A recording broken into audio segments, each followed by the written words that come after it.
મેવાણીના પટ્ટા ઉતારવાના સણસણતા નિવેદને રાજકારણમાં ગરમાવો આણ્યો। હવે પોલીસના સમર્થનમાં થરાદના લોકોએ જન આક્રોશની રેલી યોજી ધારાસભ્યને સીધો પડકાર ફેંક્યો।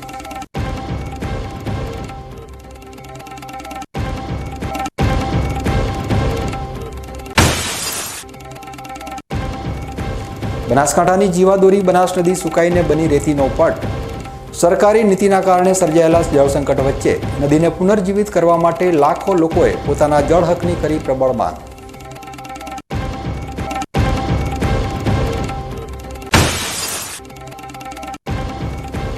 ડીસા પાટણ હાઈવે ઉપર ખુલ્યો વિકાસનો દ્વાર। ભોપાનગર ફાટક ઉપર ઓવરબ્રિજ અને ફોરલેન માર્ગના નિર્માણથી ટ્રાફિકની વિકરાળ સમસ્યાનો કાયમી અંત લાવવા બ્રિજ અને ફોરલેનની કામગીરી અંતર્ગત શરૂ કરાઈ દબાણ હટાવ ઝુંબેશ।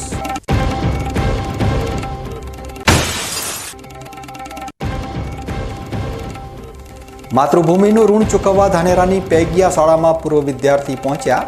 કડકડતી ઠંડી વચ્ચે બાળકોને હુંફાળા સ્વેટરની ભેટ આપી નિસ્વાર્થ સેવાના ઉત્તમ સંસ્કારનું પ્રતીક પૂરું પાડ્યું।